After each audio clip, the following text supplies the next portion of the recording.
Shalom Bapak Ibu Saudara, pagi hari ini kita berkumpul kembali.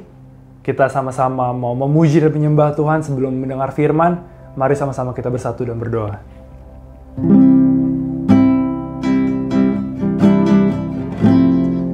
Pagi hari kami datang Tuhan,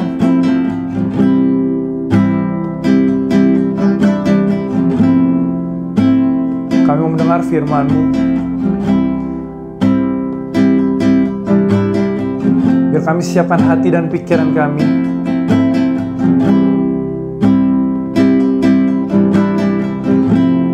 Biar firman yang kami dengar bisa bertumbuh subur di dalam hati kami.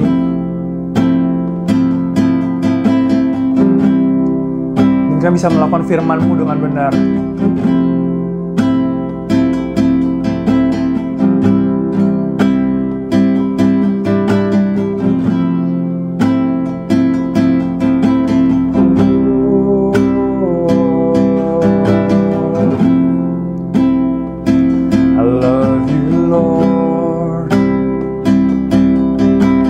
Mercy never fails me. All my days I've been held in your hands. From the moment that I wake up until I lay my head, I will sing of the goodness of God.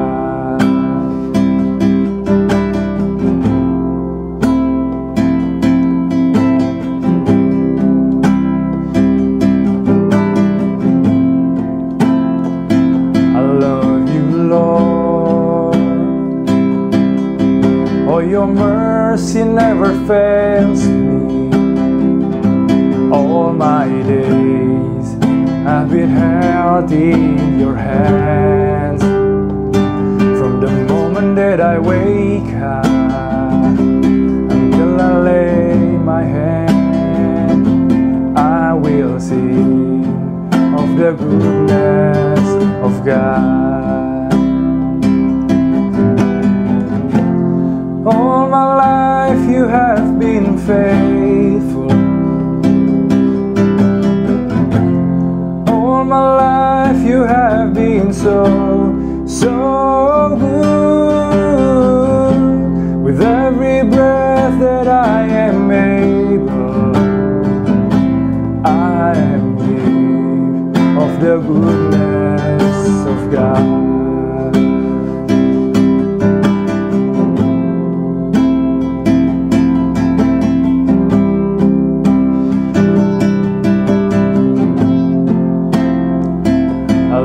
Your voice, oh your mercy never fails me.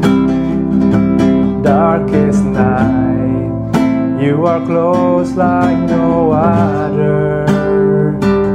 I've known you as a father, I've known you as a friend. I have lived in the goodness of God.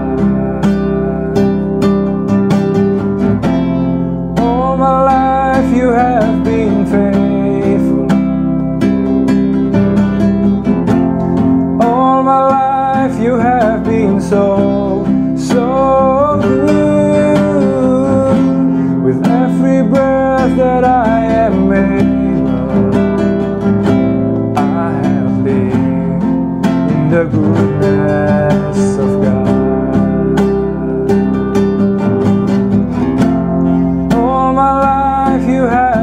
Faithful,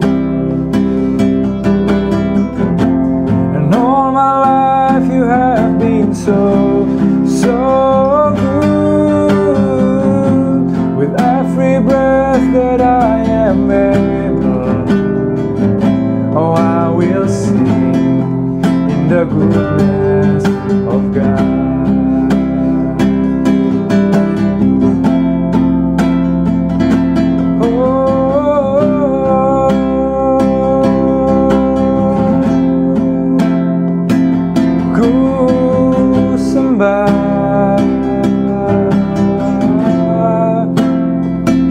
Goodbye.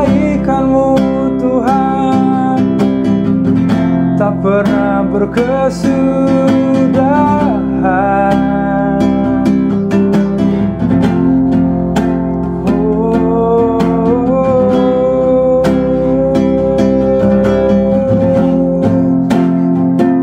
Kebaikan-Mu selalu nyata buat kami Tuhan.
And all my life you have been so good. With every breath that I am able, I will live in the goodness of God. All my life you have been faithful, and all my life you have been so good. With every breath that I am able, I will sing of the goodness of God. I will sing of the goodness of God. I will sing of the goodness of God.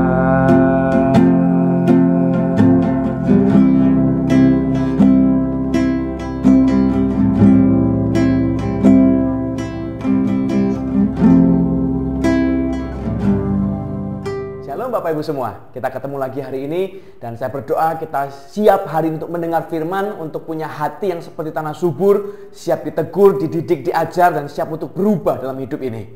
Hari ini kalau saya mau tanya sebelum kita mulai ya, saya mau tanya dulu nih, kira-kira Bapak Ibu sepanjang umur hidup kita, manusia anggaplah hidup 70-80 tahun lah, misal ya 80 tahun lah. Selama 80 tahun ini kira-kira Bapak Ibu, apakah ada orang yang selalu berantem sama kita? Orangnya sama terus, wis, nggak pernah berubah. Ribut hari ini ribut sama dia, nanti minggu depan ribut lagi sama dia juga, nanti bulan depan ribut lagi juga sama dia lagi, nanti 2 bulan lagi, 3 bulan lagi ribut lagi sama dia lagi. Mungkin beda-beda masalahnya, penyebabnya beda-beda, tapi orangnya sama terus, ribut sama dia terus sampai mati, dia terus ributnya Bapak Ibu. Ada nggak kira-kira? Jawabannya ada sebenarnya. Siapa? Pasangan kita, suami istri kita, teman hidup kita itu sama dengan teman tinju kita. Makin dekat kita dengan seseorang, hubungannya pasti makin terekspos akan konflik. Kalau ada orang bilang, oh saya nggak pernah berantem sama istri saya, nggak pernah ribut, bohong pasti, nggak mungkin. Pilihannya dua, dia bohong atau dia nggak peduli sama istrinya, sama suaminya.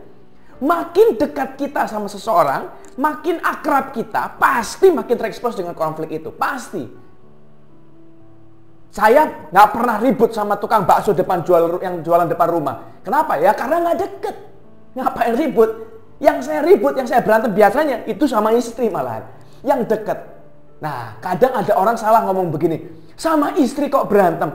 Karena paling dekat serumah. Justru karena paling dekat itulah, karena paling serumah itulah, ribut terus. Dan itu normal, itu wajar Bapak Ibu. Kenapa? Karena dua orang yang berbeda, latar belakang berbeda, tingkah lakunya berbeda, pikirannya berbeda, semuanya berbeda, ketemunya pas gede, tinggal satu rumah, terus-terusan, ya itu yang terjadi. Tapi saya mau bilang ini, perkawinan itu memang dengan konflik, masalah itu selalu berjalan bersama. Itu seperti dua sisi mata uang, seperti anak kembar, kemana-mana barengan. Jadi kalau Anda menikah, pasti ada masalah. Jangan berharap, jangan berpikir, oh kalau aku menikah nggak ada masalah. Tidak.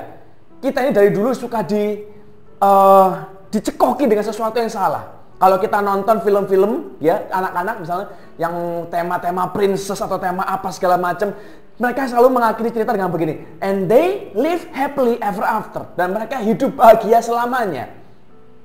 Itu versi cerita. In real life, no. Cinderella hidupnya memang bahagia ever after, nggak bayar tagihan listrik soalnya, nggak beli susu anak soalnya, nggak bayar uang sekolah SPP, dia nggak pernah bayar dokter, anak sakit batuk pilek terus keluar sejuta, itu nyut-nyutan rasanya, dia nggak pernah ngerasain. Tapi real life marriage, pernikahan dengan konflik itu berjalan bersama, berdampingan. Ada sebuah ekspresi yang berkata begini, love is like a dream, cinta itu seperti mimpi. And marriage is a wake up call. Dan pernikahan itu kayak alarm yang bangun dari mimpimu. Begitu kita menikah, kita sadar love is not enough. Cinta itu nggak cukup. Cinta tidak bisa membuat kita kenyang. Cinta tidak membuat tagihan terbayar. Cinta nggak membuat terus anak kita bisa sekolah bebas tanpa bayar. Enggak. Cinta itu penting Tapi nggak cukup. Kenapa? Karena cinta itu punya lifespan. Kalau kita mau bertahan, cinta itu, penelitian menunjukkan begini, cinta itu bertahan kurang lebih 3 bulan. Jadi kalau selama 3 bulan Anda jatuh cinta, Anda merasa jatuh cinta, itu cinta. Tapi kalau Anda mau lihat apakah benar-benar cinta, sayang, itu bukan lagi sudah bicara perasaan, itu bicara masalah pengorbanan. Jadi selama kalau sudah lebih dari 3 bulan, Anda masih bersama dengan orang yang sama, nah berarti Anda sedang berkorban untuk hubungan itu. Karena cinta pasti sudah hilang. Cinta pasti sudah mulai pelan-pelan mundur. Kita tidak lagi melihat seseorang itu dengan cara yang sama seperti kita pertama ketemu dia. Awal ketemu kita bisa bilang, wah seperti bidadari jatuh dari kayangan. 3 tahun kemudian kita lihat, wah seperti durian runtuh dari pohon. Lain sudah yang dilihat. Tapi bukan berarti ya sudah kita buang, kita singkirkan, cari baru. Bukan begitu. Kita bertahan, kita berkorban, bayar harga karena kita tahu ada sesuatu yang besar. Kita sudah belajar dari awal tahun kemarin tentang family origin. Dari mana asalnya keluarga, kenapa dan untuk apa Tuhan menciptakan keluarga suami istri ini. Karena Tuhan punya tujuan yang besar. Kita bertahan hari ini karena kita sadar, kita mengerti Tuhan sedang menyiapkan sesuatu yang besar itu buat Anda dan saya. Makanya kita bertahan dengan orang yang sama. Walaupun orang yang paling menyebalkan di dunia ini itu justru orang yang paling dekat dengan kita, Bapak Ibu. Orang yang membuat kita paling sakit hati, ya orang yang paling dekat dengan kita. Orang yang banyak membuat kita kecewa adalah orang yang paling dekat dengan kita. Orang yang membuat kita paling panas, ya paling dekat dengan kita. Saya pribadi, kalau istri saya buat salah, itu marahnya bisa kerasa sekali. Tapi, kalau tukang bakpao yang bikin salah, saya nggak terlalu peduli. Ya, ngapain? Ingat ya, marriage sama konflik itu berjalan bersama. Jadi jangan lagi ke princess-princessan. Oh, happily ever after. No, if you want to live happily ever after, you have to sacrifice. Kau harus berkorban. Dan itu gak happy. Berkorban itu gak happy. Berkorban itu sakit. Tapi you can expect something big at the end. Di ujung dari perjalanan ini ada sesuatu yang besar yang Tuhan sedang siapkan buat Anda dan saya. Nah, hari ini saya berdoa. Kita belajar dulu sama-sama ya. Ada 7 masalah besar dalam pernikahan. Siapapun semua orang pasti mengalaminya. Nah, kita hati-hati. Tadi saya sudah bilang, teman hidup itu sama dengan teman tinju. Jadi selalu namanya kalau dalam olahraga tinju, kita itu ada teman latihan tinju. Jadi cara bertahan, cara untuk menyerang, cara untuk bermanuver dan segala macam. Bagaimana caranya tetap hidup, tetap bertahan di atas ring. Ring itu anggaplah hidup ini. Bagaimana kita tetap bertahan dalam pernikahan ini, walaupun kadang ditonjok, walaupun kadang kita yang menonjok, tapi namanya teman latihan. Walaupun ada yang kebablas, itu benar-benar jadi tinju sansaknya. Ada yang jadi KDRT, ada. Tapi perhatikan, saya hari tidak sedang membahas KDRT-nya, saya sedang membahas konfliknya. Di dalam setiap rumah tangga pasti ada konflik, siapapun orangnya. Tidak peduli, mau pendeta nggak peduli, nggak ada urusan. Jabatan, status tuh nggak ada urusannya. Semua orang akan kena konflik, akan kena masalah. Tinggal bagaimana cara kita menghadapinya, cara kita menyelesaikannya, itu yang akan menentukan apakah kita akan tinggal di neraka bumi atau surga di bumi. Yang mana kita tergantung dari cara kita. Ingat, semua orang pasti kena masalah, semua orang pasti menghadapi masalah, tinggal bagaimana cara kita. Dan satu lagi, kalau kita sudah tahu apa yang akan terjadi, akan jauh lebih mudah untuk menghadapinya. Akan jauh lebih mudah untuk menang. Oh, saya tahu nih, nanti bentar lagi ada bajai lewat di tengah jalan. Kalau Anda tahu dia mau lewat, jangan nyebrang dulu. Tunggu dia lewat, baru kita nyebrang. Kan begitu kira-kira. Tapi kalau kita nggak tahu bajai di mana, kita jalan terus dia lewat, bruk, ketabrak, sakit semua. Urusannya panjang.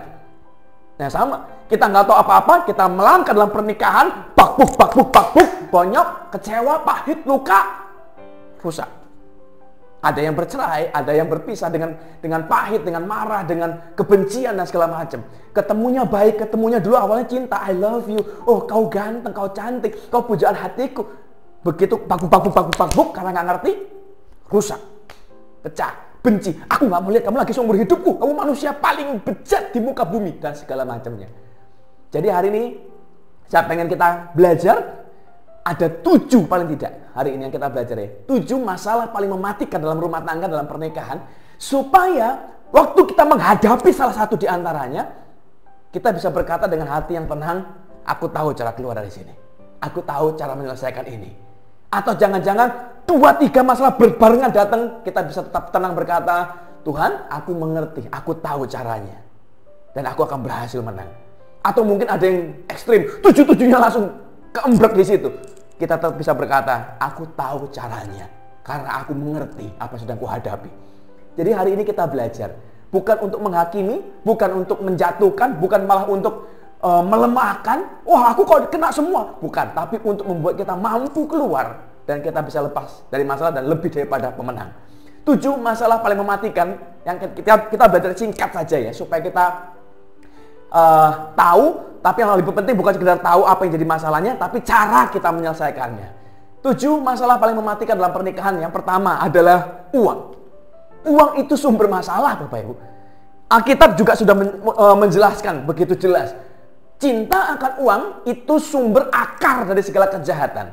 Bukan uangnya yang salah, tapi cinta akan uangnya. Dan kita jujur ya Bapak Ibu, kita suka uang. Nggak ada yang bilang, oh saya pendeta, saya nggak suka uang. Ah bohong lah, empret itu mah. Semua suka uang.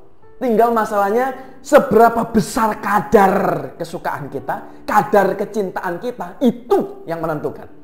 Tapi kalau suka, semua suka pasti. Nggak ada yang nggak. Kalau Anda sampai rela menukar, nggak ketemu anak istri, nggak apa-apa. Yang penting cari duit, dapat duit banyak.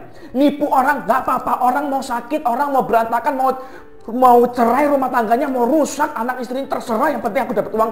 Itu bahaya. Kadar kecintaanmu terlalu besar dan itu artinya akan mendatangkan segala macam kejahatan dalam hidupmu. Uang itu sumber masalah.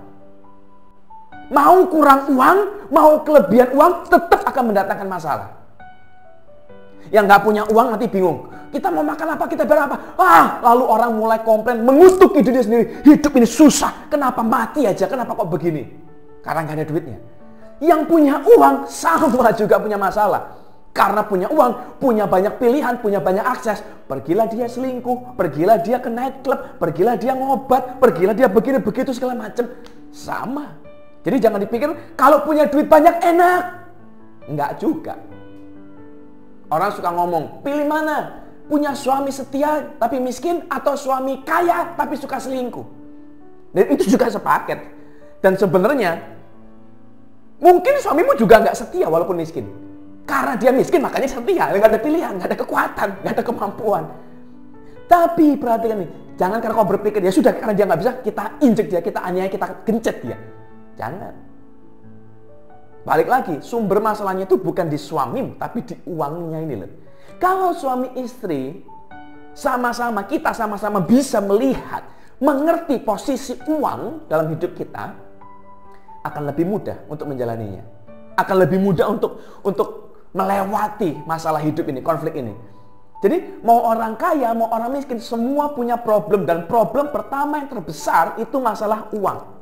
Dan ini 7 masalah ini sudah disurvei Bapak Ibu. Kalau dari Alkitab sudah jelas nanti. Cuma saya nggak jelaskan panjang lebar, saya nggak tunjukkan satu persatu karena kebanyakan nanti ayatnya. Tapi dari survei secara duniawi pun sama. 7 masalah ini sama. Kalau Anda pergi, Anda lihat dokumen-dokumen perceraian, orang-orang yang cerai, mesti kalau tinggal pilih salah satu di antara ini pokoknya wis. Perceraian terbesar alasannya mesti ini. Jadi hati-hati. Tapi persentase terbesar dimulai dari uang. Jadi kalau Anda lagi menyadari lagi nggak punya uang, susah loh. Anda harus cari cara. Entah bagaimana caranya, harus cari cara, cari jalan untuk menghasilkan uang ini. Dan kalau Anda punya kelebihan uang, Anda harus cari jalan, cari cara untuk hidup di atas uang ini, bukan dikuasai oleh uangnya. Lebih dari atas semuanya, Anda harus sadar bahwa uang ini hanya sebuah alat. Hanya sebuah alat yang diberikan Tuhan, dipinjamkan Tuhan buat Anda dan saya untuk menjalani hidup ini. Jadi jangan sampai menukar hidupmu demi uang, demi alat. Salah Bapak Ibu. Jadi dibeneri dulu. Kebahagiaan tidak datang dari banyaknya uang atau dikitnya uang. Tidak. Uang itu hanya membantu membuat lebih gampang hidup ini. Uang hanya membantu membuat hidup kita terasa lebih nyaman. Tapi tidak membuat kita lebih bahagia loh. Perhatikan bedanya baik-baik. Jadi masalah pertama adalah uang. Begitu Anda kena masalah ini, nah, harus tahu apa yang kau lakukan. Apa? Nanti saya akan jelaskan. Saya akan jabarkan dulu 7-7-nya ini supaya kita ngerti baik-baik masalah 1, 2, 3, 4, 5, 6, 7. Baru setelah itu Kita belajar bagaimana caranya, apa yang Alkitab kita katakan, apa yang Tuhan suruh kita lakukan untuk menghadapi semua masalah yang tujuh-tujuhnya seperti apa. Oke, masalah yang pertama yang paling mematikan dalam hidup pernikahan adalah uang. Orang bisa cerai karena uang. Orang bisa benci karena uang. Orang bisa bunuh-bunuhan karena uang. Orang bisa saling menghujat karena uang. Orang bisa saling menjelekkan karena uang. Rusak hubungan karena uang. Hati-hati. Masalah mematikan yang kedua yang terjadi dalam hidup pernikahan adalah in-laws. In-laws itu mertua. Sedekat apapun kita dengan mertua, dan saya mau bilang ini, makin dekat kita sama seseorang, makin terekspos kita akan konflik. Ada orang tertentu yang hoki lah, dalam tanda kutip ya, mendapatkan mertua yang baik, yang sayang dia, yang cinta dia. Tapi perhatikan baik-baik. Makin dekat seseorang, makin terekspos lah kita akan konflik dengan orang itu. Jadi jangan Anda berpikir, oh aku bersyukur aku punya mertua yang baik banget. Bukan berarti tidak akan pernah ada konflik. Tidak loh. Sebaik-baiknya dan makin baik, jangan lagi Anda dan mertuamu yang baik. Mertuamu sama anaknya aja pasti pernah berantem, pernah ribut, apalagi kita. Dan bagaimanapun, sadar dan tahu dirilah, kita itu outsider bagi mereka. Bukan kandung, bukan saudara. Ada orang yang berkata, ini bahasa basi versinya ya. Oh, dia sudah kuanggap seperti anak sendiri, sudah kuanggap seperti mama sendiri. Itu kan dianggapnya, tapi bukan.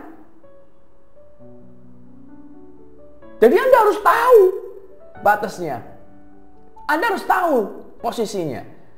Dan hanya karena dia sayang kita, bukan berarti dia nggak akan pernah marah sama kita atau sebel sama kita atau kita membuat dia kecewa. No. Dan permasalahan antara menantu mertua itu masalah yang sangat sering dan paling sering terjadi yang merusak hubungan setelah uang. Keluarga bisa baik-baik saja, suami istri bisa baik-baik saja, begitu mertuanya datang berkunjung, ribut, perpecahan di keluarga, berantem tiba-tiba. Mertuanya datang, wah, lalu mertuanya merasa, ini kan rumah anakku, jadi aku berhak. Dia mulai lakukan ini, lakukan itu, mulai merasa ini rumahnya karena rumah anaknya. Lalu si menantunya, si istri atau si suaminya mulai merasa, loh, ini kan rumah aku, kenapa jadi begini? Kenapa kok datang-datang begini-begitu? Kenapa? Beda cara berpikir, beda kebiasaan, beda semuanya. Potensi untuk konflik sangat besar, sangat besar. Tapi bukan berarti nggak bisa selesai, bisa. Kalau kita ngerti, makanya kan balik lagi hari ini, saya kasih tahu ini supaya kita bisa siap-siap. Begitu datang masalah dengan mertua, kita bisa prepare. Kalau kita tahu masalahnya, kita akan jauh lebih mudah untuk keluar dari masalah ini. Ya, jadi hati-hati. Kita barusan lewat Sincia kemarin. Itu saja sudah banyak masalah terjadi di banyak keluarga. Malam Sincia semua orang banyak ribut. Ke rumah mamaku atau mamamu dulu ribut. Padahal nggak ada apa-apa. Paginya nggak ada apa-apa. Kemarin juga nggak berantem. Tapi begitu mau pergi ribut. Baru pergi ke rumah mertua misalnya, atau ke rumah mamanya duluan. Baru duduk, kita merasanya sebentar, merasanya. Tapi terus pasangan kita bilang, ayo cepat kita harus pindah ke satunya. Lalu kita bilang, lu baru nyampe. Karena kalau namanya dinner, malam Sincia, dinner, itu kan dari jam 6 sampai dia anggaplah jam 8 lah. Cuman 2 jam dibagi 2, dipotong perjalanan, masing-masing memang dapatnya dikit, paling cuma setengah jam. Ya kalau mentok sejam lah. Dan itu kerasnya dikit memang. Karena baru ketemu, baru cap-cip ngobrol, harus pindah lagi. Lalu berantem, merasa nggak adil. Kok di rumah mamaku cuma setengah jam, di rumahmu tadi 40 menit, lebih 10 menit. Kenapa? Ribut. Gara-gara hal-hal nggak jelas, nggak penting. Padahal maksudnya kan bukan itu. Tapi namanya orang kan ada saja. Jadi in-laws itu jadi salah satu sumber pertengkaran perkelahian suami istri. Jadi hati-hati. Jangan menganggap mertuamu itu sebagai musuhmu, lawanmu. Bukan loh. Jangan menganggap mertuamu atau in-laws ini, bisa juga saudara ipar ya berarti ya. Itu adalah orang yang datang untuk merusak. Bukan kompetitormu. Akan membuat kita jadi jauh lebih mudah untuk keluar dari masalah waktu kita ngerti status ini. Dan pahamilah bahwa tidak ada kalau ngomong mertua ya, tidak ada mertua yang berharap anaknya, yaitu pasangan kita, untuk hidup susah bersama kita. Nggak ada. Jadi kalau ada orang ngomong, kan dia sudah kuambil pilihku, nggak bisa. Kan aku cuman kawin sama anaknya, nggak kawin sama mertua, nggak bisa juga. Beberapa waktu lalu ada orang minta tolong, Pak, tolong cariin jodoh buat anakku, Pak. Cariin yang takut Tuhan, yang baik, yang cantik. Saya tanya dong, anaknya gimana? Nah ini, saya perlu orang yang sabar, Pak, untuk jadi istrinya dia. Kenapa? Karena anak saya ini kayak anak manja, anak kecil, mau menang sendiri. Dan saya ngomong, kalau gitu jangan suruh saya cari. Kasihan dong, saya membunuh anak gadis orang, ku kasih ke anakmu. Kau berharap yang terbaik buat anakmu. Kau berharap dapat menantu sabar yang bisa ngomong, bisa ngeladeni anakmu. Lah, orang tuanya si gadis ini apa juga nggak berharap yang sama. Aku berharap dia dapat suami yang tanggung jawab, suami yang baik, yang mengasihi, yang melindungi. Nah kan sama, nggak bakal ketemu. Tapi semua orang kepingin yang terbaik buat anaknya, walaupun anaknya bobrok. Ini masalah. Jadi hari ini stop. Semua orang memang kepingin yang terbaik buat anaknya. Nah, kalau Anda sudah menikah, pahamilah ini baik-baik. Jadi kadang, karena mereka itu ingin yang terbaik buat anaknya, kadang mereka terus jadi nyerang ke kita. Dalam tanda kutip menyerang ya. Tidak bermaksud menyakiti, tapi kadang memang bisa saja konflik karena terekspos. Nah, akan lebih mudah untuk kita mengerti, menanggapi, menerima waktu kita sadar mereka hanya ingin yang terbaik buat anaknya, yaitu pasangan kita. Oke, sadar ya, mengerti yang ini ya. Uang, in-laws, mertua, atau keluarga dari pasangan kita. Yang ketiga, masalah mematikan ketiga yang menghancurkan banyak pernikahan. Anak. Punya anak, masalah banyak. Makin banyak anak, makin banyak masalah. Tidak punya anak, masalah juga. Suami istri bisa berantem gara-gara membahas kapan punya anak. Yang satu bilang, aku nggak siap, aku nggak mau. Ribut. Yang satu merasa tertolak. Oh nggak mau, kenapa? Dan segala macamnya. Yang punya anak ribut lagi. Baru mau makan, apa? Wah ribut. Baru mau tidur ada yang manggil minta tolong. Minta tolong dipencetin odol, minta tolong dimandiin, minta tolong snack, minta tolong bikin PR. Ribut. Lagi mumet kerjaan, lagi pusing dengan masalah penghidupan. Anak datang bawa tagihan SPP. Dan SPP hari ini, saat ini itu harganya luar biasa, bisa puluhan juta. Wah, pusing ribut. Banyak anak bisa jadi masalah, tidak punya anak bisa jadi masalah. Dua orang, suami istri, punya anak. Lalu cara mereka masing-masing kepinginnya, oh aku pengen anakku begini cara didiknya. Aku pengen anakku didik dengan cara disiplin. Satunya bilang, aku pengen dengan kasih. Yang satunya bilang, aku pengen dia diajar dengan tangguh, kuat. Yang satunya berkata, aku pengen mendidik anak tanpa pukulan, tanpa makian, tanpa bentakan. Semuanya smooth, halus, ribut. Itu baru yang kecil-kecil. Belum masalah mendisiplin. Wah, dia ketahuan anak ini bohong, mencuri misalnya. Yang satu bilang, hajar. Yang satu bilang, kasih kesempatan. Ribut. Itu kalau sekali terjadi, 2 kali terjadi, 3 kali terjadi, 4 kali terjadi, 5 kali terjadi, 10 kali terjadi. Wah, dan bayangkan kalau 10 kali terjadi dalam kurun waktu 2 minggu, ribut nggak karuan ini. Bisa rusak nggak, habis-habisan. Punya anak, masalah. Tidak punya anak, masalah. Saya ketemu dengan pasangan suami istri yang hampir cerai gara-gara nggak punya anak. Yang satu marah, kamu mandul. Ya, Pak Bu, tidak ada seorang pun di dunia yang kepingin bercita-cita semoga aku mandul. Kan nggak ada ya. Itu namanya, ya bahasa dunia namanya musibah. Kita nggak tahu siapa yang mandul, kan kita nggak tahu. Oh pas kena saya ya nggak ada. Ya gimana? Saya juga nggak kepingin. Tapi ada pasangan-pasangan yang marah. Aku tertipu. Kalau aku tahu kamu mandul, aku nggak akan menikah sama kamu. Sekarang nggak punya anak. Lah kan nggak ada yang tahu dia mandul atau tidak. Sampai diuji coba nggak berhasil. Nah, baru tahu. Kan bukan salah dia. Justru kan harusnya di momen-momen seperti ini suami istri itu saling mendukung, saling menguatkan, saling berdoa, saling menghibur, bukan saling menjatuhkan. Punya anak masalah, nggak punya anak masalah. Jadi hari ini mengertilah, anak itu titipan. Nggak bisa, bukan kekuatanmu. Bukan karena, aku mau anak kita bikin pasti jadi. Nggak bisa. Kalau Tuhan nggak izinkan mau dibikin kayak apapun, mau pakai obat, mau pakai teknologi, nggak bisa. Tapi kebalikan, kalau Tuhan sedang berkehendak, sekali, walaupun nggak diharapkan, bisa jadi loh. Jadi hari ini sadar baik-baik, anak itu titipan. Jadi kalau Anda lagi berantem masalah anak, nah nanti setelah kita belajar yang 7 ini, kita belajar bagaimana cara mengatasi, bagaimana cara kita menang dari konflik-konflik ini. Penyakit mematikan, masalah mematikan nomor 5 dalam pernikahan adalah komunikasi. Orang ini kadang hidup ini sudah susah, Bapak Ibu. Sadarlah baik-baik dulu ini. Tapi kadang yang susah, mereka nggak cukup susah, mereka tambah dengan drama-drama yang lain.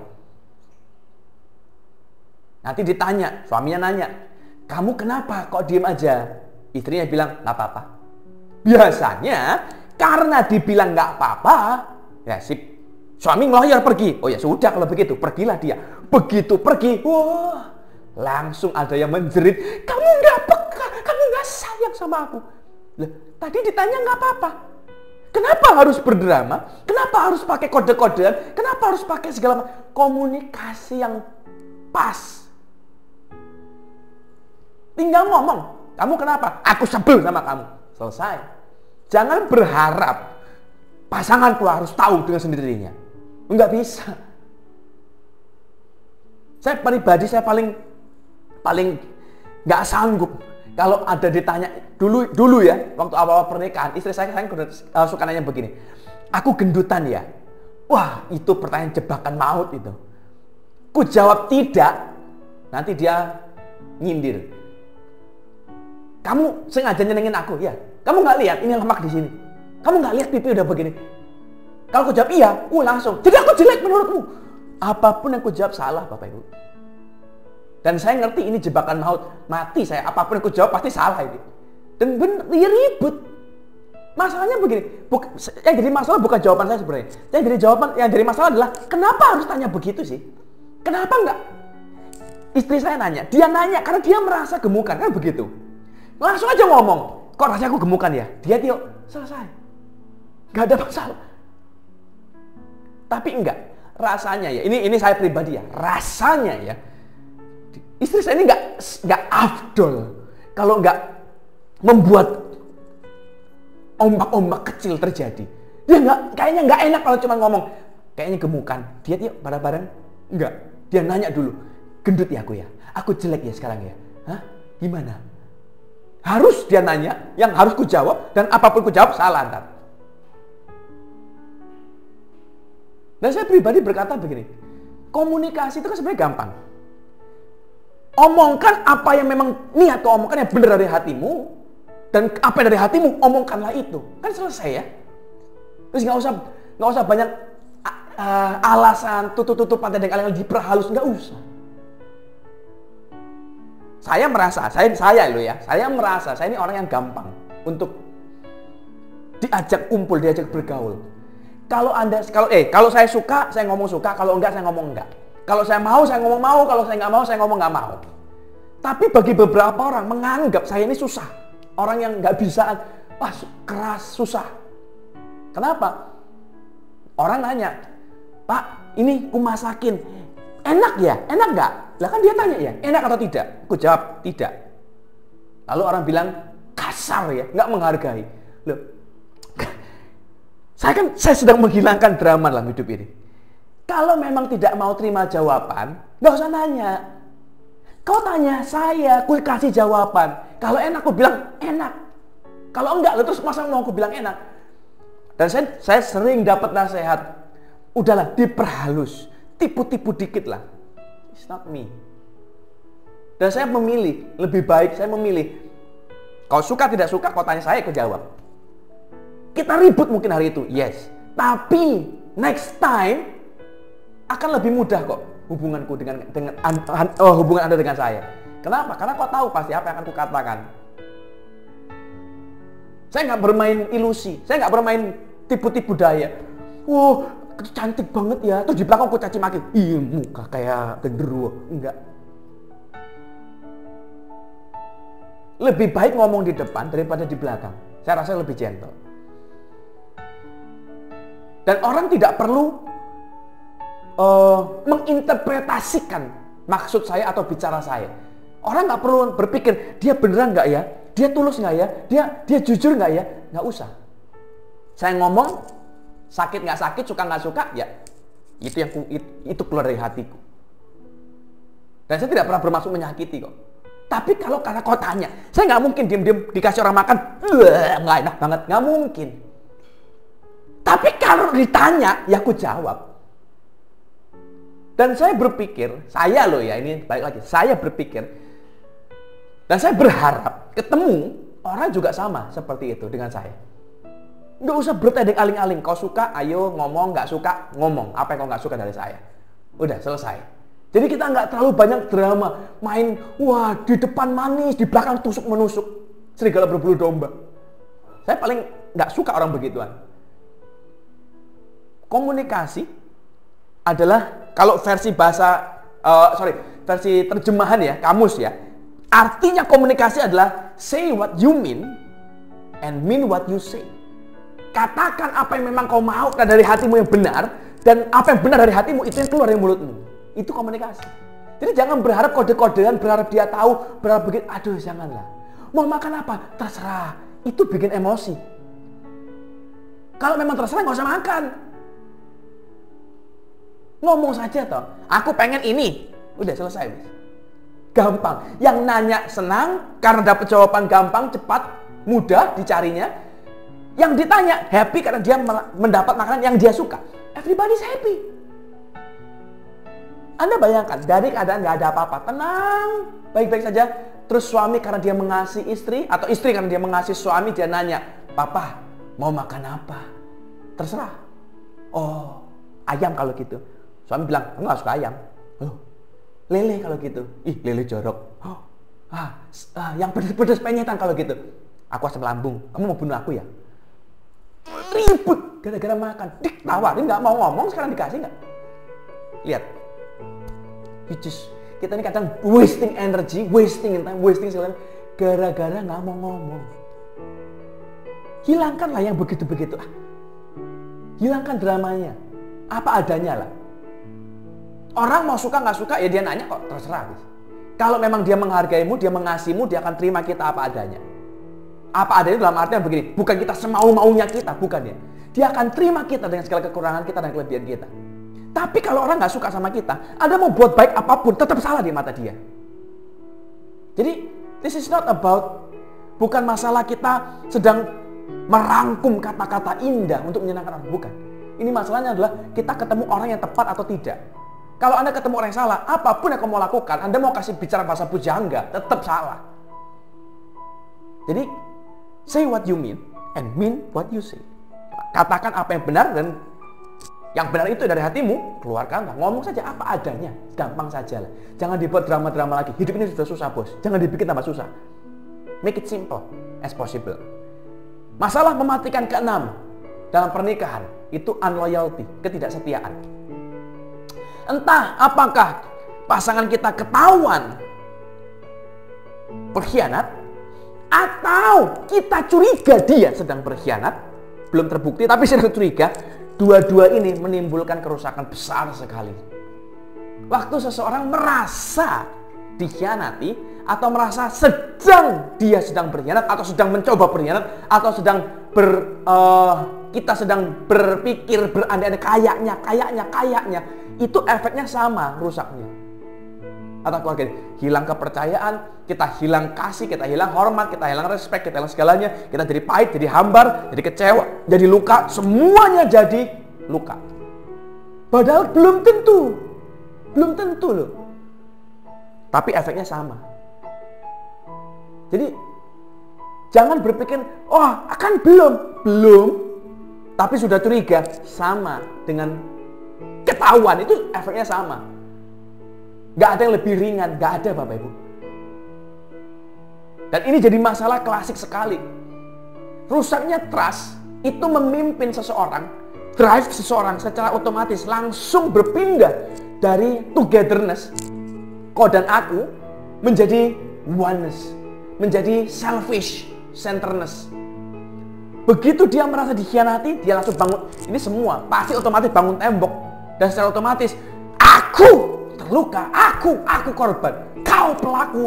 Dan mulailah serangan-serangan lancarkan terus. Sadar nggak sadar, terus keluar. Dan ini jadi masalah besar. Saya pernikahan awal-awal, ini salah satu masalah yang sangat mematikan sekali. Saya ngobrol, saya ini hamba Tuhan, habis turun panggung, untuk turun mimbar, kadang-kadang kan mesti salaman sama jemaat. Entah salaman, istri saya terus ngelirik tajam. Cing. Enak ya ngobrol. Cuman ngomong. Sinis. Foto sama jemaat, marah. Dan saya dulu tugas ini antar jemput jemaat ceritanya. Jadi ada mobil antar jemputin jemaat ke gereja, pulang dan pergi. Lah kan memang tugasnya begitu. Tapi begitu, namanya antar jemput kan pasti ada yang perempuan jemaatnya. Nggak mungkin laki semua dong. Pas jemput yang perempuan, cing, matanya langsung sinis, menusuk. Enak ya jemput? Jemput itu nggak enak. Entah pernah di rumah sendirian, saya lagi sendirian, ada IRT lah. Bukan IRT, ART, asisten rumah tangga. Ada pembantu lah ceritanya. Sudah tua. Tapi dia, istri saya bisa ngapain aja dari tadi sama dia. Nah, ngapain memangnya? Saya nggak mungkin ngapa-ngapain. Tapi ya balik lagi, karena dia tidak secure, tidak aman. Akhirnya tanpa sadar menyerang.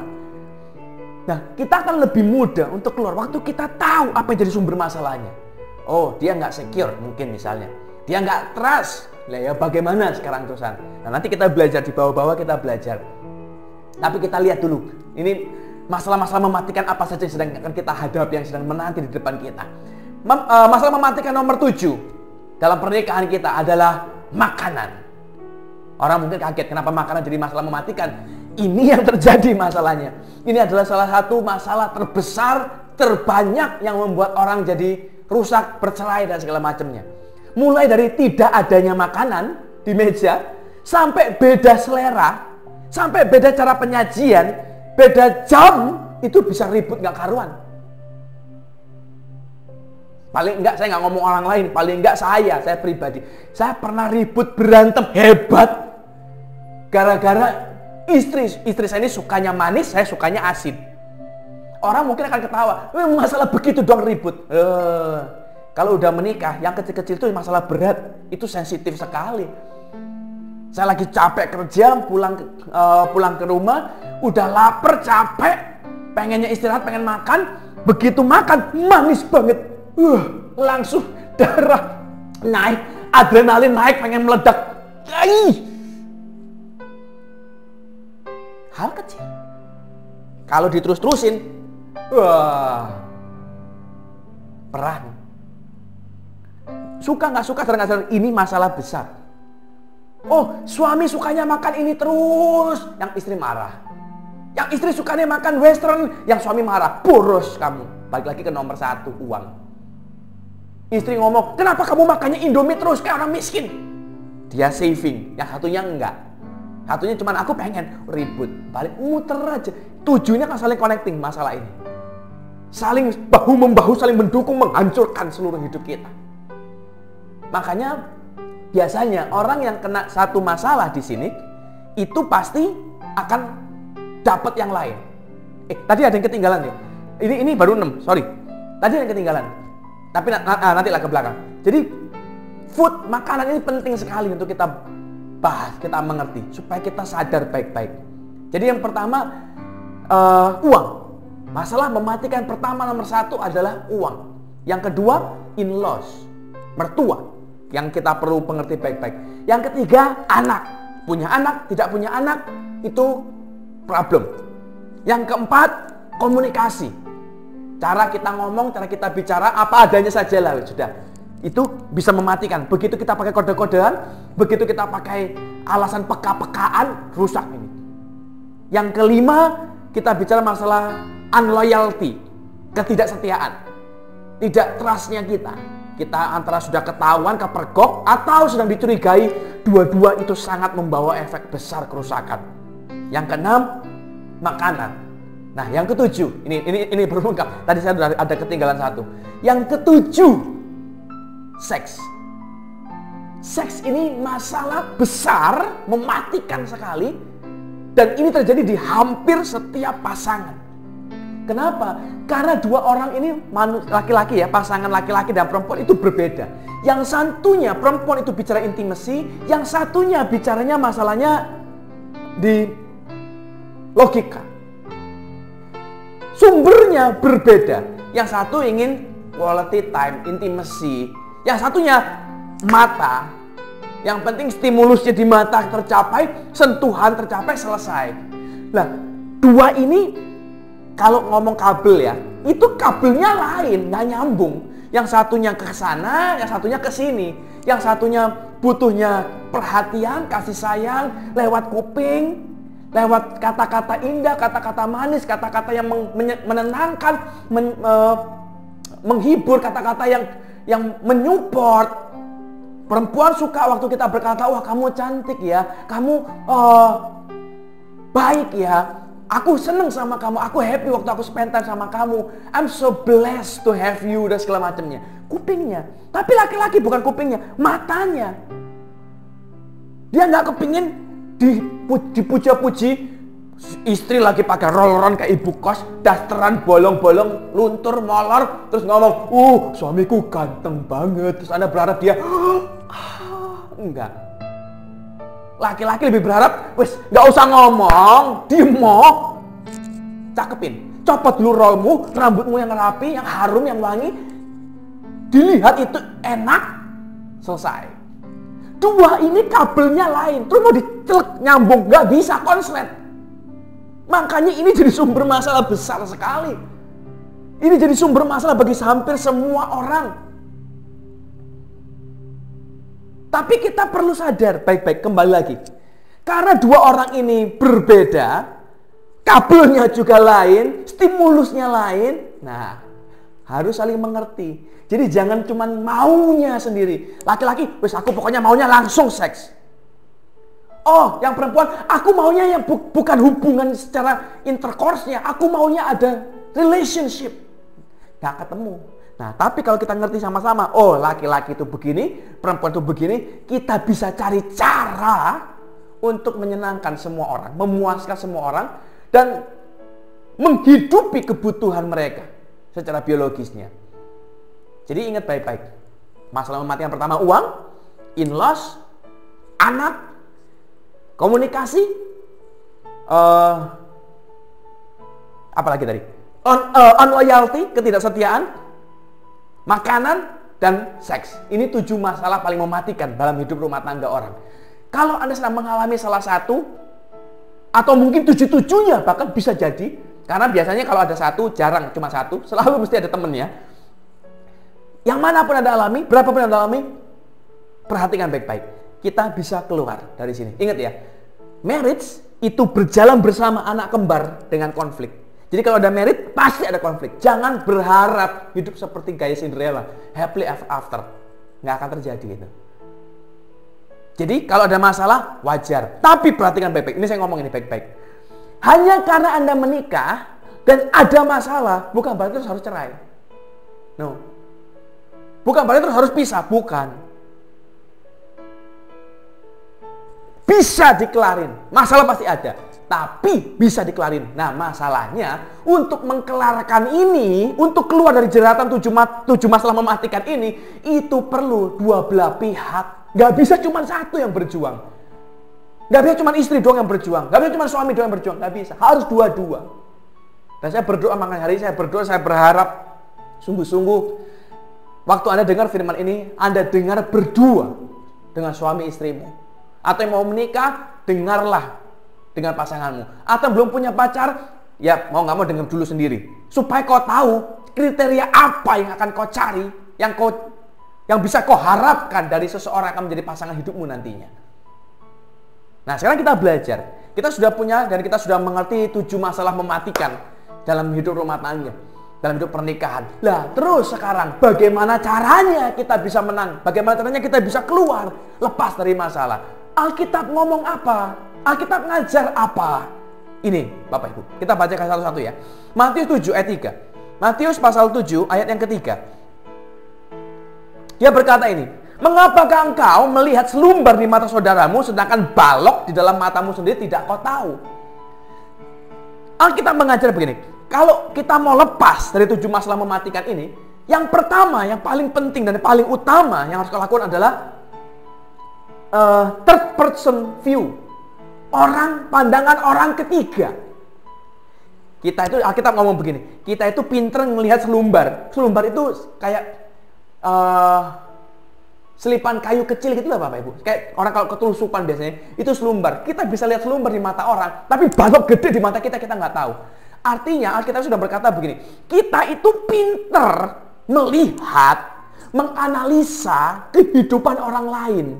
Tapi kalau kejadian yang sama terjadi di kita, susah kita ini untuk melihat diri kita. Susah untuk menemukan jalan keluar bagi diri kita sendiri, karena terjadi di kita. Contoh, masalah pertama. Oh, rumah tangga ini kekurangan uang misalnya. Lalu kita ribut-ribut suami istri berantem. Kenapa nggak punya duit? Kenapa begini? Kenapa begitu? Aku pengen belanja, kenapa nggak bisa? Aku nyusul kawin sama kamu karena nggak punya duit. Stop untuk menjalaninya. Berhenti dulu dari perkelahian, lalu masing-masing duduk dan bertindak sebagai orang ketiga. Bayangkan seakan-akan Anda adalah seorang konselor. Lalu ada orang lain, pasangan lain datang kepadamu dan bercerita masalah yang mereka hadapi, itu adalah masalah yang sama persis yang sedang kau hadapi.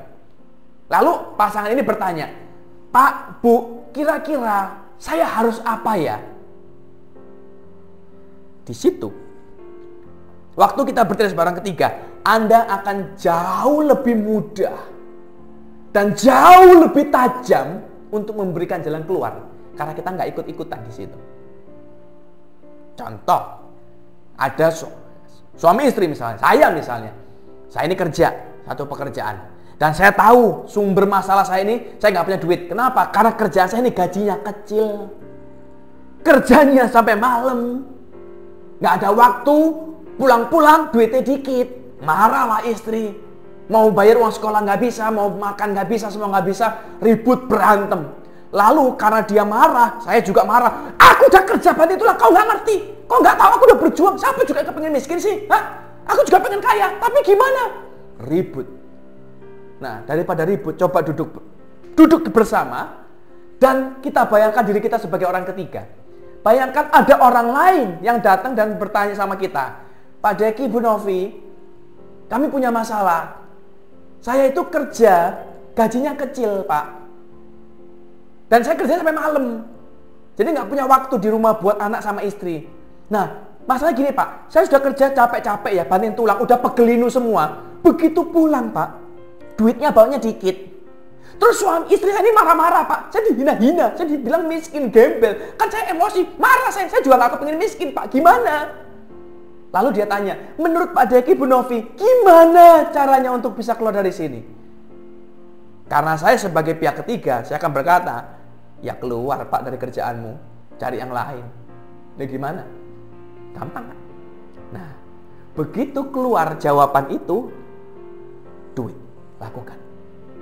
Solusi kita ini sebenarnya gampang loh. Masalah kita sebenarnya gampang kelar. Cuma karena kejadiannya di kita sendiri, susah kita menemukannya. Kenapa? Kita nggak lihat balok. Kita bisa lihat selumbar, kita nggak lihat balok di hidup kita. Kalau saya ribut sama istri misalnya, karena teman tinjuku kan dia ya, yang paling deket ya dia. Dan saya nggak tahu dengan yang lain ya, tapi saya pernah berantem dengan dia, terus nggak ngomong sampai berhari-hari. Pernah Bapak Ibu? Karena udah berantem, mau ngajak ngomong lagi tuh gengsi. Nggak, kau yang mulai kok enak aja. Kalau kau nggak ngajak aku ngomong dulu, aku nggak akan ngomong sama kamu. Sampai kapanpun nggak akan. Kita kuat-kuatan, nggak apa-apa. Harga diri ini. Dari pihak istri dia berkata, aku pahit, aku kecewa, aku butuh dihibur, aku butuh dikasihi.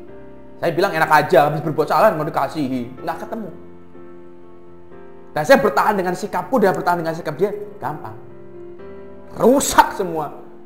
Tapi seandainya kita duduk diam dan menempatkan diri sebagai orang ketiga, ada orang pasangan lain datang, Pak kita berantem nggak ngobrol Pak sekarang, gimana? Aku juga malas, aku harga diri dong, malu aku kalau mulai duluan dia yang salah kok.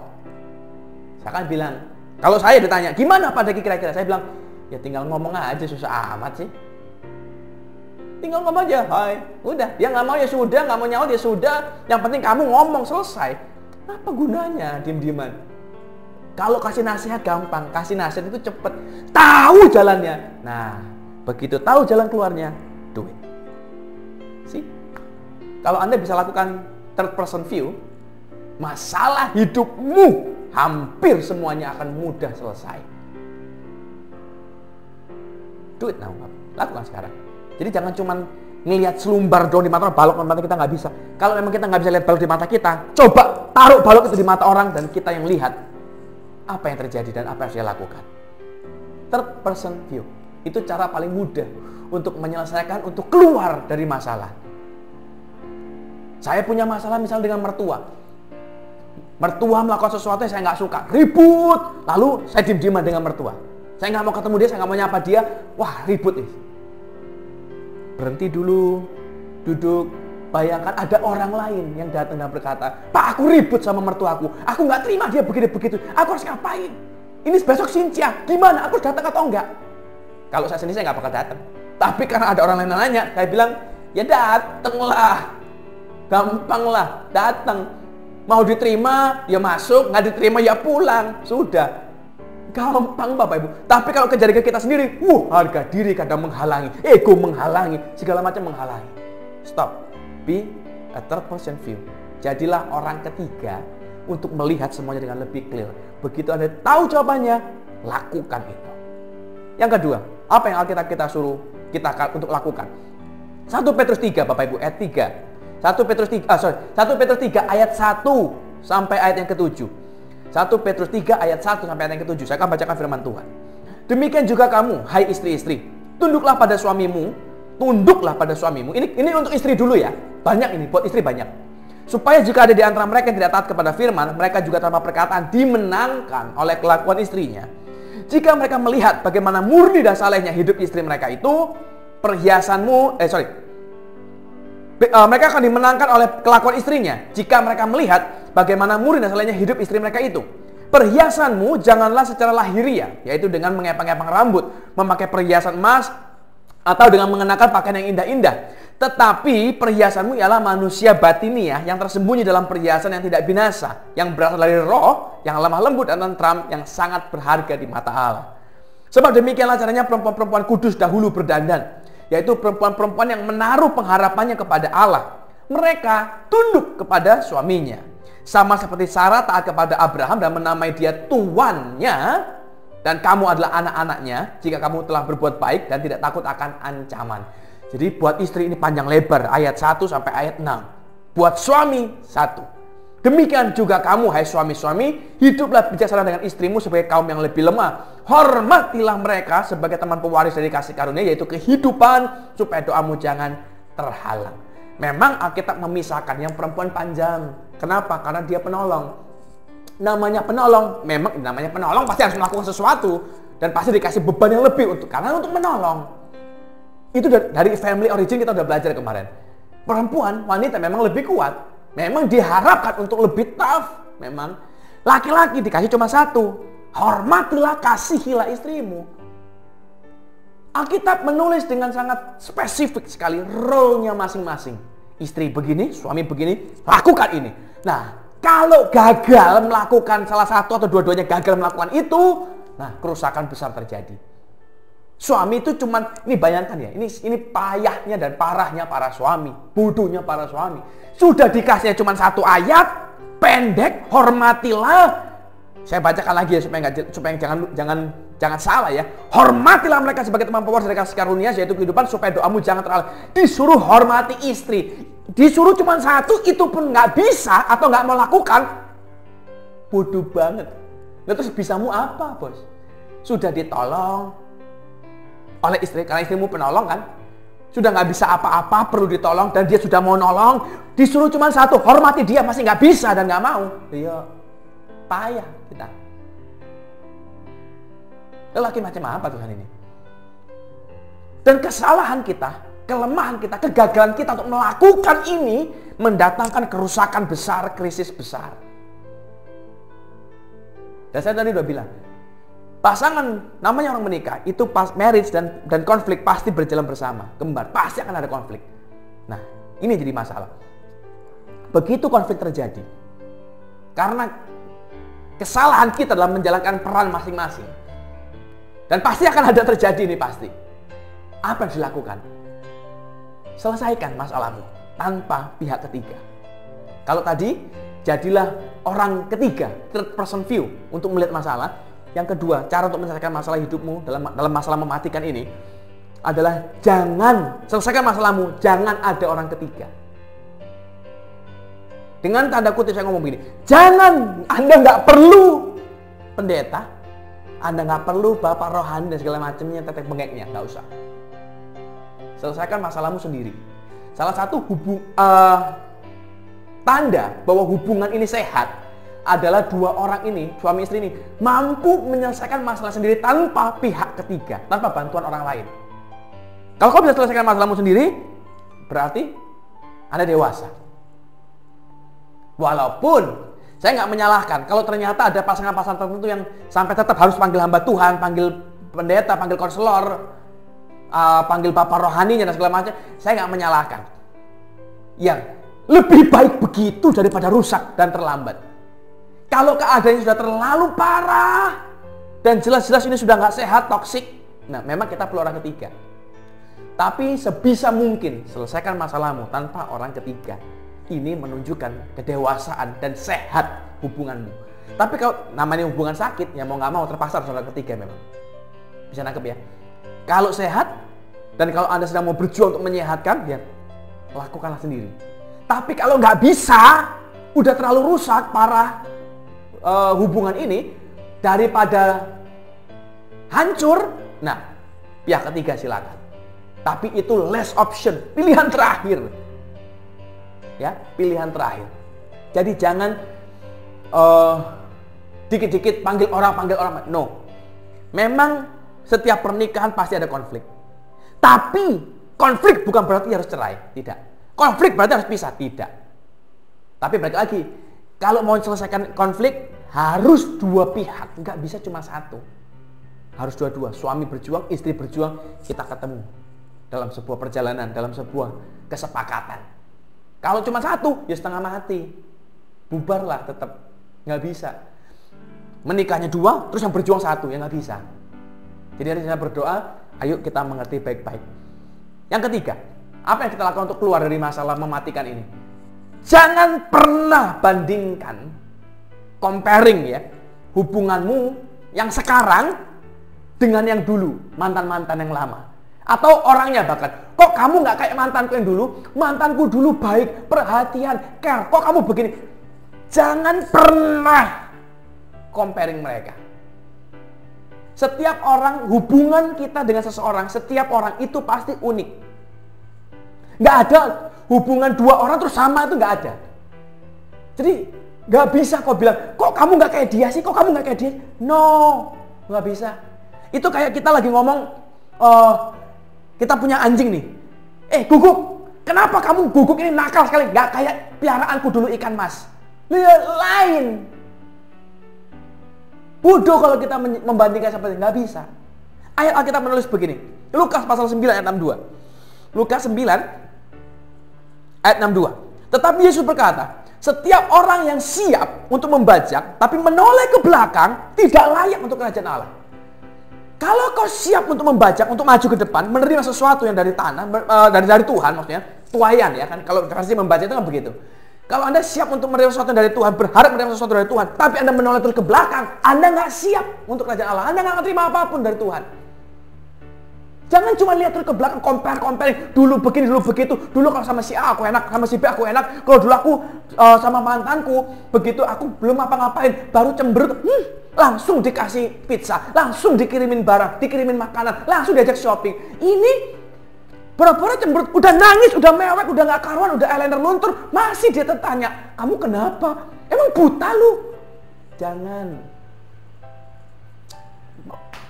Jangan compare yang lalu dengan yang sekarang. It's different. Jangan pernah. Kalau Anda bayangkan Anda nyetir mobil ya, Anda kan namanya orang nyetir mobil itu tujuannya kan untuk pergi ke satu tempat. Anda sedang menuju ke depan. Tapi Anda nyetir mobil berharap mencapai satu tujuan, tapi lihatnya ke belakang terus. Lah gimana nyampenya? Anda gak akan kemana-mana. Kecewa, pahit, luka, tapi gak kemana-mana. So, let go yang di belakang. Lepas. Lihat ke depan. Di depan sana ada perjalanan indah. Di depan sana ada sesuatu yang besar, yang baik, yang menunggu kita. Setir lihat ke depan bersama dengan pasanganmu. Enjoy the view, enjoy the road. Nikmati. Jadi jangan lihat ke belakang, jangan compare. Stop compare. Yang keempat, apa yang Alkitab kita suruh kita lakukan? Amsal 15 ayat 1. Jawaban yang lemah lembut meredakan kegeraman, tetapi perkataan yang pedas membangkitkan marah. Selesaikan masalah, tapi jangan menyalahkan orang. Selesaikan masalah, tapi jangan nyalahin orangnya. Jadi, kenali masalah ini apa? Oh, kita ribut karena kita nggak punya duit, makanya kita berantem. Jangan sekali-sekali berpindah dari masalah ini terus ke kamu. Kenapa kamu nggak punya duit? Kenapa kamu miskin? Kenapa kamu malas? Kenapa kamu nggak kerja? Kenapa kamu? Loh, yang salah itu bukan dia loh, yang salah itu duit ini loh nggak ada. Tapi kita ini suka terpancing. Salahnya di sini, masalahnya yang ditembak shot ke sono. Nggak nyambung. Masalahnya nggak kelar karena nggak disentuh. Rusak hubungan kita dengan dia, menambah masalah baru. Tapi ini sering terjadi. Fokuslah dengan masalah. Oh, nggak punya duit. Stop nyalahin dia. Ayo kita tanya. Say, duitnya kurang. Kita bisa apa ini? Apa bisa kita buat? Apa bisa kita lakukan untuk nambahin ini? Oh, kita coba jual makanan yuk. Kita bikin kue yuk. Atau kita kerja sampingan yuk. Gokar mungkin. Grab mungkin. Apapun. Kan bukan sesuatu yang salah. Bukan yang memalukan itu. Apa yang bisa kita buat? Saya pribadi Bapak Ibu. Saya menganggap dan saya menghormati orang yang rela kerja. Membuang harga diri tanpa malu. Demi keluarganya. Orang top. Kita hidup gak makan gengsi kok. Perlu perjuangan. Jadi fokuslah di masalahnya. Jangan nyakitin orang, nyalain orangnya. Gara-gara kamu. Pak, Bu, di dunia ini tidak ada orang yang aku kepingin jadi miskin, jadi melarat. Gak ada. Anda mau bilang, gara-gara kamu. Dia juga bilang, sampai juga yang kepingin. Aku juga gak mau. Tapi keadaannya begini. Fokuslah di keadaannya, fokuslah di masalahnya. Carilah solusinya. Jadi jangan cuma ngomel, nyalahin orang. Itu cari gara-gara namanya, ngajak berantem namanya. Stop. Jadi ingat baik-baik. Jangan nyalahin orangnya. Lihat masalahnya, jangan nyalahin orangnya. Yang kelima, yang terakhir. Apa yang kita lakukan? Apa yang kita suruh? 1 Yohanes pasal 1 ayat 9. 1 Yohanes pasal 1 ayat 9. Jika kita mengaku dosa kita, maka ia adalah setia dan adil. Sehingga itu kan efek. Karena kita ngaku dosa, sehingga ia akan mengampuni segala dosa kita dan menyucikan kita dari segala kejahatan. Jadi Tuhan yang baik saja hanya akan mengampuni, menyucikan kalau kita mengaku dosa. Kalau nggak ngaku dosa, ya nggak bisa disucikan, tidak bisa diampuni, kan begitu. Yang kelima, apa yang kita kerjakan? Belajar untuk berkata maaf. Masalah kita itu sebenarnya Bapak Ibu, kalau mau jujur ya, masalah yang kita hadapi sebenarnya itu gampang selesainya hanya dengan sebuah perkataan maaf. Kita ribut, kita berantem, sadarlah, oh salah, maaf ya, sorry ya. Sudah, sebelum api itu membesar, api amarah itu membesar, padamkan. Aku minta maaf, aku salah. Percayalah, akan banyak sekali drama yang hilang dari hidup kita hanya karena sebuah kata maaf yang keluar tepat dan cepat dari kita. Yang jadi masalah adalah kadang-kadang kita nggak mau ngomong sorry. Ah, aku nggak salah kok. Atau dia belum merasa bersalah. Padahal namanya orang berantem kan dua-dua mesti ada salahnya. Aku nggak mau minta maaf. Enak aja. Ribut sampai udah gede apinya. Suatu ketika dia berpikir, aduh, yaudah aku minta maaf deh. Tapi masalahnya Bapak Ibu, kadang-kadang telat. Ada kerusakan-kerusakan tertentu yang terjadi dalam hidup kita yang tidak bisa diperbaiki lagi, yang sifatnya permanen ada. Jadi saya berdoa jangan tunggu sampai kerusakannya permanen, kerusakannya besar baru minta maaf, telat. Waktu apinya masih kecil, baru masih percik-percik, baru mau keluar, redam, matiin. Sorry ya, maaf, aku salah. Selesai. Kata maaf itu kalau orang luar berkata ada 3 magic word. I'm sorry, help atau please, tolong, thank you. 3 kata ajaib ini itu punya pengaruh besar. Kita ngomong I'm sorry, wah itu efeknya luar biasa. Kita bilang thank you, efeknya besar buat mereka yang kita bilang. Kita ngomong tolong dong, please. Kita itu juga orang akan merasa dihargai sekali. Jadi hari ini berubahlah. Ingat baik-baik. Jadi pihak ketiga, orang ketiga, third person view untuk menyelesaikan masalahmu.